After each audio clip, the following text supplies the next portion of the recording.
raison que tu dis que tu n'as pas encore reçu le rapport. On n'a pas tout. Et tu as les bonus en fait.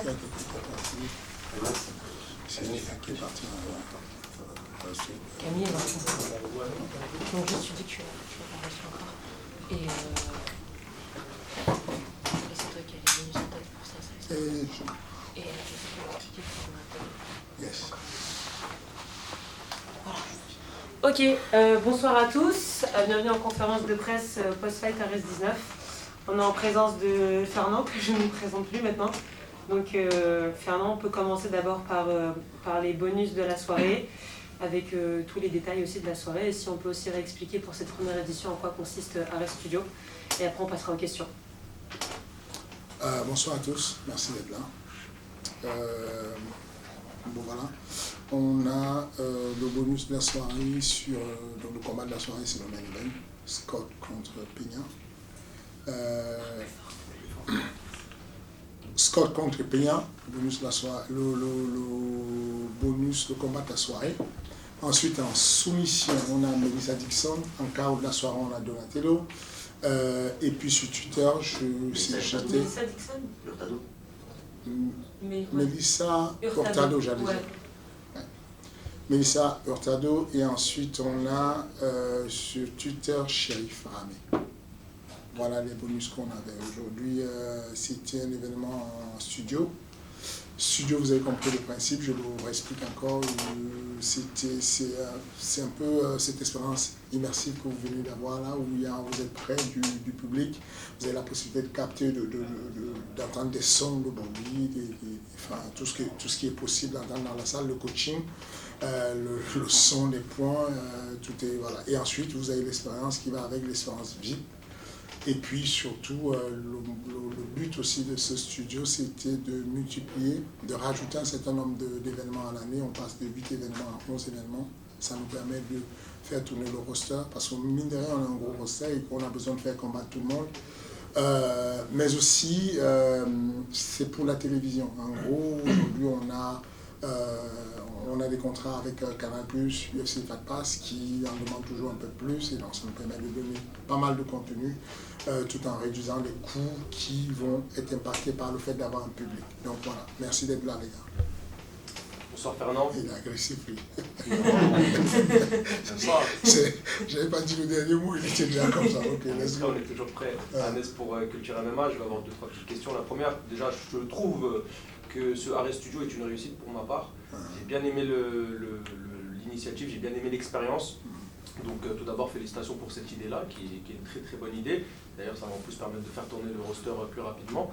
À titre personnel, qu'as-tu pensé de cette première édition et est-ce que tu vois déjà des pistes d'évolution ou c'est une totale réussite pour toi? C'est une réussite, c'est une belle réussite, totale réussite, non je pense pas. On a des équipes qui bossent comme des malades et qui ont fait le meilleur qu'ils puissent faire, mais c'est toujours perfectible ce qu'on a fait aujourd'hui. Des pistes d'évolution, certainement.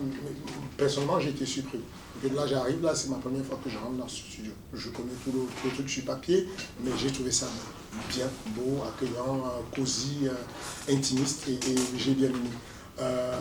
Je pense que le ratio qu'on a d'avoir 5 événements en studio et puis 6 en public, c'est correct pour le moment. Et puis, je pense qu'en 2021, ça va nous permettre de contrôler le budget et de pouvoir monter encore un nombre d'événements pour les provinces. Le premier jour, on va à Aix-en-Provence. C'est notre début sur les... Le premier jour? Oui. Ah ok.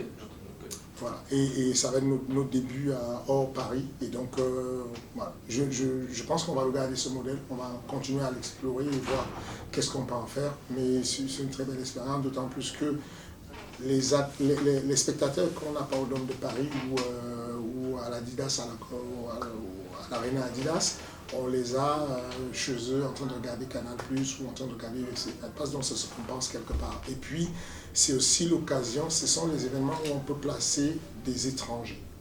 Quand on a un événement avec public, on est obligé d'avoir du français, ou en tout cas du franco-français, pour que ça ramène du monde. Pour le ticketing. Mais là, avec le studio, c'est de la télévision, on est visible partout, peu importe d'où qu'on vienne et tout. Et donc Scott aujourd'hui qui a brillé face à Peña, Il va être découvert sur Fight Pass, qui est une plateforme la plus grande du sport de combat.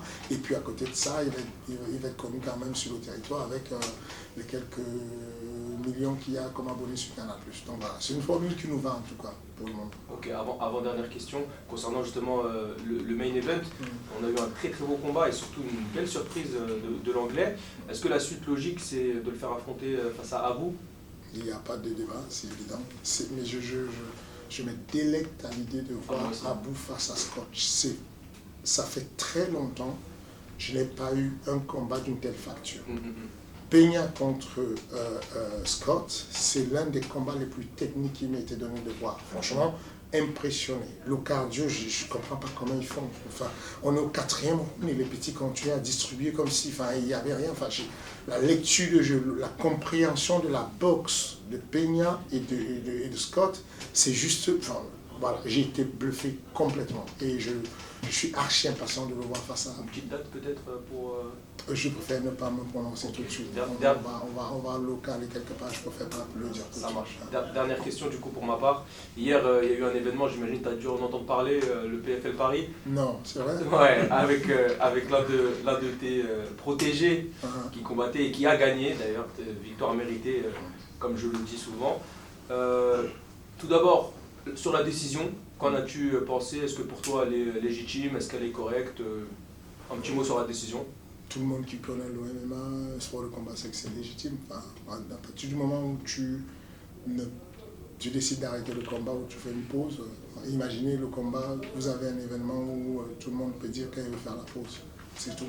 Il y a un habit qui régule, et tant qu'il ne te dit pas stop. D'ailleurs, même Paisango aurait dû continuer à boxer. Après, il est gentleman, il est correct, mais en gros, le règlement dit protect yourself all the time.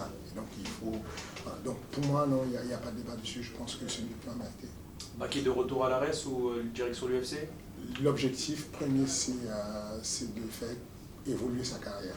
Ensuite, si jamais il n'est pas signé ailleurs, il reviendra, il va faire la ceinture sur Ares. Mais il y a des petites touches. Que ce soit lui, que ce soit... Il y a des petites touches. Okay. Mais vous savez qu'on ne parle plus des touches, on a eu déjà des touches qui étaient censées être des touches qui sont mal passées, il faut apprendre de la vie. Donc on va éviter de jinxer et de dire n'importe quoi. Ça marche, merci. Alex, pour Gong, je voudrais revenir rapidement sur l'avenir de Besrangour justement.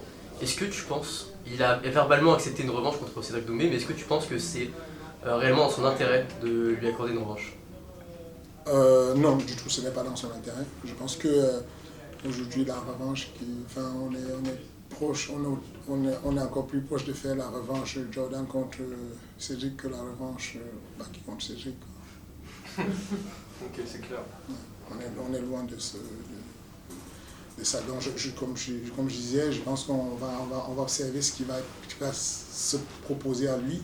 Et ensuite, on décidera pour son avenir, pour qu'il aille de l'avant et puis qu'il puisse prospérer et être mieux connu et gagner les meilleurs combats. Voilà. D'accord, merci. Pierre, bonjour Fernand, Pierre pour Innocence. La première question, elle était au niveau de l'expérience des fighters. Ça se rapproche de l'Apex. Il y a beaucoup de combattants aussi à Ares qui sont destinés au plus haut niveau. Est-ce que c'était aussi un plus, au-delà du côté sportif qu'on a vu et économique, de pouvoir leur apporter cette expérience de combattre à huis clos, en conditions réelles? Oui, c'est un peu ça, mais ce que je veux dire, c'est que ce n'est pas un départ, ce n'est pas un Apex, les UFC Fight Night et les UFC numérotés sont différenciés par le niveau. Là, on est différencié par le niveau. C'est que vous aurez, comme là, un studio où il y a une ceinture. Ça a une valeur, ça pèse. Il y aura des combattants de très haut niveau qui vont combattre sur les studios et puis vice-versa. C'est pas la question. Mais vraiment, c'est une expérience particulière où il y a certains qui vont imaginer, qui vont se sentir bien en studio parce qu'ils aiment bien l'idée de pouvoir converser avec le coach. Et puis il y a certains qui ne vont pas apprécier, qui ont besoin d'ambiance pour se pousser, on verra bien, qui choisiront, enfin ce qu'ils feront. Merci beaucoup. Deuxième question. Pardon, Tom pour cette plateforme. On parlait du coup de Baki qui a en plus remercié le MMA Factory après son combat hier.